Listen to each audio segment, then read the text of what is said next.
You ever wonder what it feels like to lose yourself? To lose your sense of reality so completely, you're not sure you'll ever come back? People throw the word trip around like it's all fun and games, but some trips take you too far. And Salvia? Well, Salvia can take you places you're not ready to go. This story isn't for the faint of heart. If you think a 5-minute trip can't change your life forever, then listen closely, because I'm about to tell you about the time I took Salvia and came face to face with something I'm still trying to understand. Something dark. Something that may still be waiting for me on the other side. It started like any other night. Just me, a couple of friends, hanging out in the basement. The lights were dim, music playing low in the background, nothing crazy. One of my friends, let's call him Dave, pulls out this tiny, unassuming little packet. It didn't look like much. Some crushed up leaves, nothing special.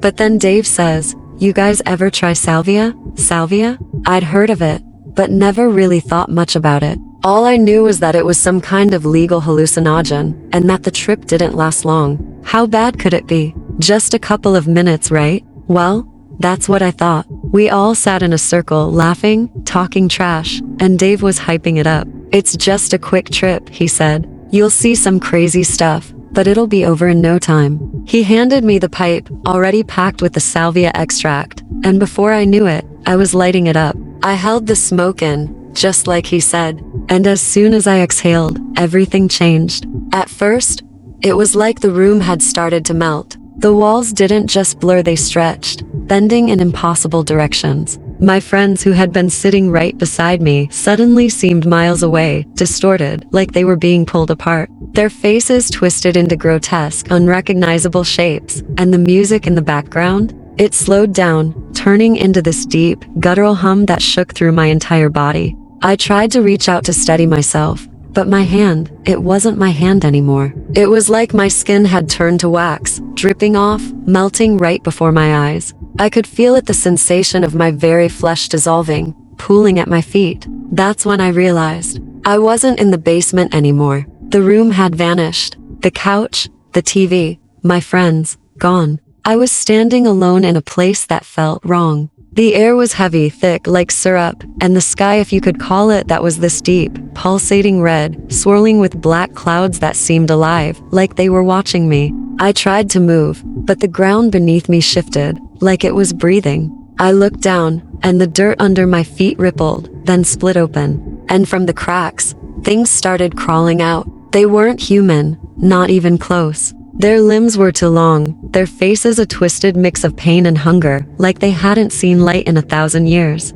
They stared at me with empty eyes, hollow, but burning with something I can't even describe. Desperation? Rage? I don't know, but I wasn't scared. Not at first. I kept telling myself it wasn't real, that this was just the salvia, that I'd snap out of it any second. But the longer I stood there, the more I realized it wasn't going away. It was getting worse. Suddenly, I heard something, a low, growling voice, like it was coming from deep within the earth itself. It echoed all around me, whispering words I couldn't understand but felt in my bones. And then, out of the swirling darkness, something massive began to rise. I couldn't see it at first, just feel its presence, this immense, towering figure, stretching up into the sky. Its shape was all wrong, shifting, warping like shadows underwater. It didn't have a face, but I could feel it staring at me, watching me. It was pulling me closer, without even touching me. And as I stood there, frozen, it spoke, not with words, with thoughts, directly into my mind. "You don't belong here." It wasn't a warning. It was a statement, cold, final, like I had wandered somewhere I wasn't supposed to go. And I knew in that moment that this wasn't just a hallucination. This place, whatever it was real. And I was trapped. I tried to scream, tried to run, but my legs wouldn't move. The figure kept coming closer, towering over me, swallowing the world around me in darkness. The things crawling out of the ground were surrounding me now, their empty eyes fixed on me, mouths opening wide in silent screams. I could feel the weight of them, of the entire place closing in, pressing down on me until I couldn't breathe. I was sure I was going to die, or worse, stay there, trapped, forever. And just when I thought I couldn't take it anymore, when I felt my mind slipping away, something snapped. Like a thread being cut, everything collapsed. The ground, the sky, the creatures, everything shattered like glass, and I fell. I fell through the darkness, falling faster and faster, my body spinning out of control, until I woke up, back in the basement, back on the couch. My friends were staring at me, wide-eyed, asking if I was okay, but I couldn't speak. I couldn't move. I was still there, in that place, in my mind. And even now, years later, I still feel it, lurking in the corners of my vision, just out of reach, waiting for me. Salvia. It doesn't take you on a trip.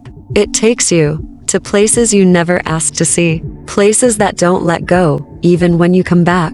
So, if you ever think about trying it, remember this: it's not just a drug, it's a doorway. And sometimes when you open that door, you might not like what's on the other side. Some doors were never meant to be opened.